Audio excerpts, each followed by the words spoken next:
جامعہ جامعہ اے میرے جامعہ، اے میرے جامعہ جامعہ جامعہ اسلامیہ تعلیم الدین ڈابھیل اپنے معیار تعلیم کی وجہ سے عالم اسلام میں ایک منفرد شناخت قائم کیے ہوئے ہے۔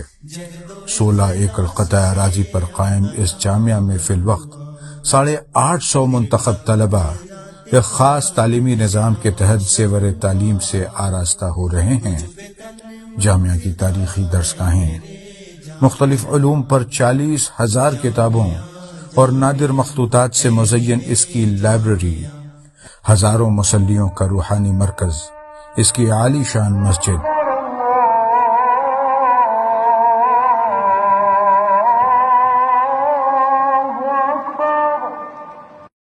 عالمی معیار سے مطابقت رکھتے اس کے ہاسٹلز، ہائیجین کا خاص خیال کر کے تینوں وقت کھانا تیار کرتا اس کا کچن اور وسیع ڈائننگ ہال، یہ ساری سہولیات جامعہ کے طلبہ کو یکسو ہو کر صرف حصول تعلیم پر توجہ مرکوز کرنے میں اہم کردار ادا کرتی ہیں۔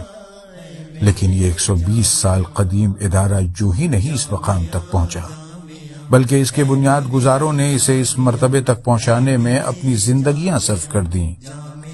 سن ہجری 1326 یعنی سن 1908 عیسوی کی بات ہے۔ معروف عالم دین مولانا احمد حسن بھام سملکی رحمۃ اللہ علیہ نے اس مکتب کو جو آپ نے اپنے مکان میں شروع کیا تھا، طلبہ کی بڑھتی تعداد کی وجہ سے سملک کی مسجد میں منتقل کیا اور اس کا نام مدرسہ تعلیم الدین رکھا۔ 2 برسوں میں ہی جب مسجد کی جگہ بھی ناکافی ثابت ہونے لگی تو سملک سے متصل ڈابھیل کی عیدگاہ کے سامنے یعنی موجودہ جگہ معروف مجاہد آزادی مولانا محمد علی جوہر کی خصوصی دلچسپی سے حاصل کی، جو اس وقت برطانیہ سے پڑھائی مکمل کرنے کے بعد ہندوستان لوٹنے پر کچھ برسوں کے لیے بڑودہ اسٹیٹ کے نوساری شہر میں بطور نائب صوبے دار تعینات تھے۔ اس نئی جگہ پر تعمیراتی کاموں کے سلسلے میں مطلوبہ فنڈ کی فراہمی کے لیے حضرت مولانا احمد حسن بھام ساؤتھ افریقہ تشریف لے گئے، جہاں متمول گجراتی مسلمانوں کی کثیر تعداد آباد تھی۔ شومی قسمت کہ اسی دوران ساؤتھ افریقہ میں طاعون جیسی مہلک وبا پھیل گئی اور مولانا اس کا شکار ہو گئے۔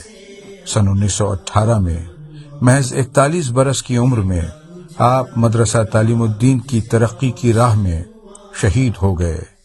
آپ کے بعد مدرسے کو سنبھالنے کے لیے نظر انتخاب اسی سرزمین کی علمی شخصیت مولانا احمد بزرگ سملکی رحمۃ اللہ علیہ پر پڑی، جو ان دنوں مفتی اعظم رنگون کے عہدہ جلیلہ پر فائز تھے۔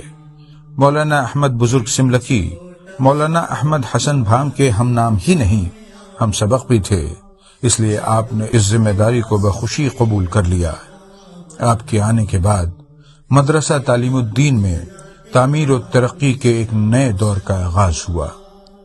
مدرسہ اپنے طور پر جاری ہی تھا کہ دارالعلوم دیوبند میں انتظامی امور پر کچھ اختلافات کی وجہ سے امام العصر حضرت مولانا سید انور شاہ کشمیری رحمۃ اللہ علیہ اور دیگر جید علماء نے دارالعلوم دیوبند سے علیحدگی کا فیصلہ کیا۔ بزرگوں کے اس اختلاف نے مدرسہ تعلیم الدین کے مقدر کو چمکا دیا، اس لیے کہ شاہ صاحب نے اپنے رفقا اور دارالعلوم دیوبند کے 200 طلبہ کے ہمراہ مدرسہ تعلیم الدین ڈابھیل سے وابستہ ہونے کا فیصلہ کیا۔ اس قافلہ انوری کے ڈابھیل پہنچتے ہی مدرسہ تعلیم الدین جامعہ اسلامیہ تعلیم الدین بن گیا۔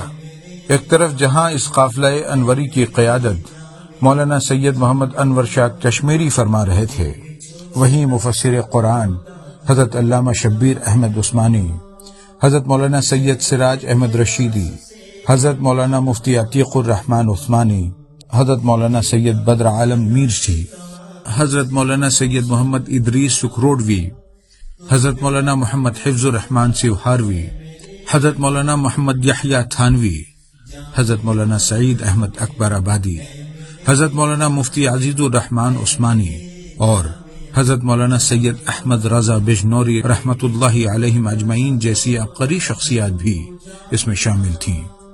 پہلے یہ قافلہ سملک میں مولانا احمد بزرگ سملکی کے مکان پر اور سملک کے دیگر مکانوں میں خیمہ زن ہوا، لیکن بعد میں ان کے لیے جامعہ کے احاطے میں خوبصورت مکانات تعمیر کروائے گئے۔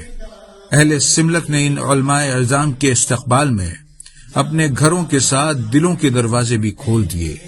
ان کی اس قدر توقیر کی کہ شاہ صاحب کو کہنا پڑا کہ جیسی محبت اور مہمان نوازی سملک والوں نے کی ویسی اور کہیں نہیں ملی۔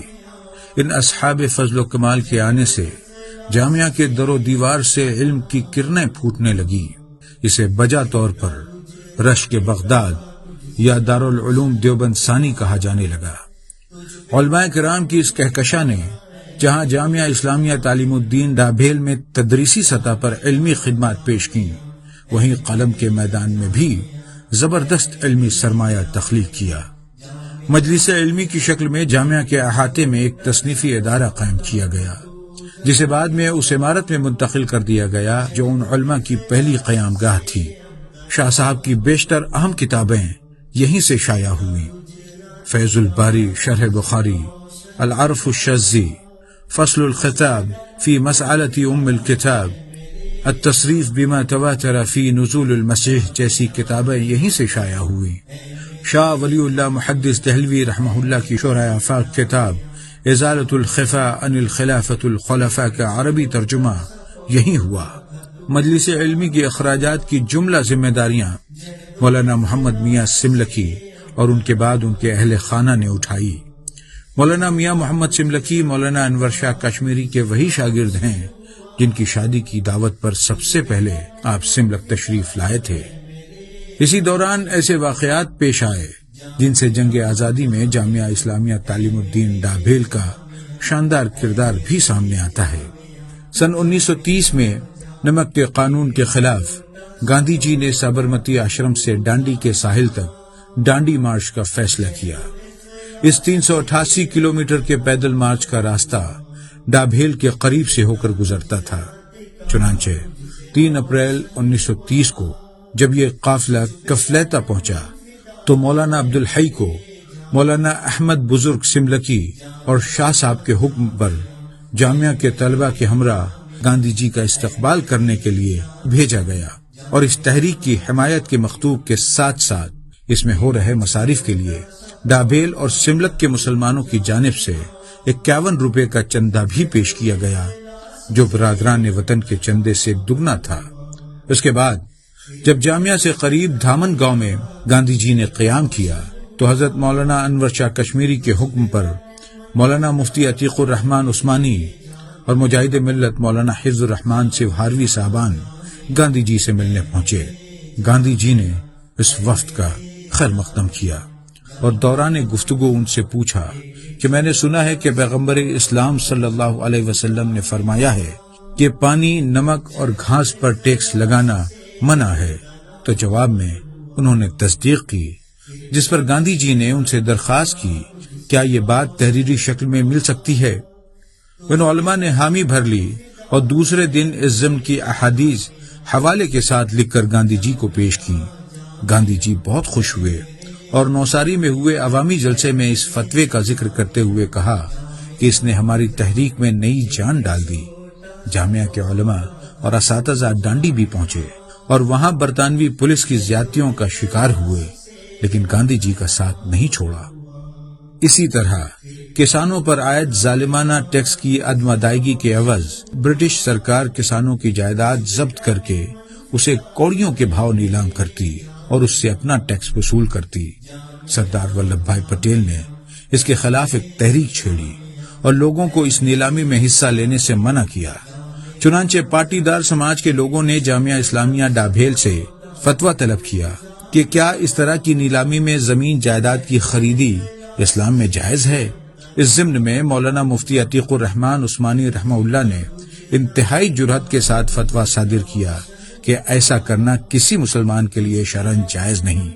یہی نہیں بلکہ اس کے اخیر میں آپ نے لکھا کہ تمام باغیرت مسلمانوں کا فریضہ ہے کہ اس قسم کی نیلامی میں شریک ہونے، بولی لگانے اور خریداری سے بالکل الگ رہیں اور اپنی ایمانی قوت سے ثابت کر دیں کہ مذہب اسلام کی پاکیزہ تعلیمات کسی حال میں اس بے غیرتی کی اجازت نہیں دیتی۔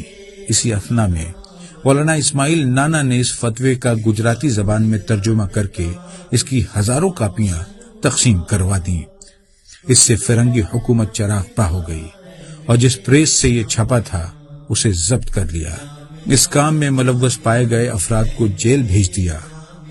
آج جامعہ اسلامیہ تعلیم الدین ڈابھیل اپنے اسی زرعی دور کے آغاز کو 100 سال مکمل ہونے پر ایک عظیم الشان جشن کا اہتمام کر رہا ہے، ایک ایسا یادگاری جلسہ جو نسل نو کے سامنے اس انوری قافلے کی ہمہ جہت خدمات کو وضاحت کے ساتھ پیش کر سکے تاکہ وہ اس انوری دور کی تابانی سے اپنے مستقبل کی راہیں منور کر سکیں۔ جزاک اللہ خیرا کثیرا۔